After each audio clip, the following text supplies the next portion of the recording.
marami mga ibon. Ha? Ang lumilipad kasi meron na namang nag-harvest yung machine. Ha?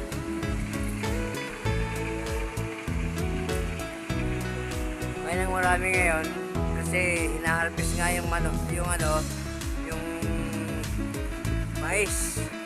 Kaya yung mga na ibon doon, nagliliparan lahat. Okay. Ayan o, nakikita nyo. Ay mga ibon, talaga nagliliparan. Napulabog doon sa harvester ng mais. Okay. Ayun na lang masasabi ko. Basta yun. Mga ibon,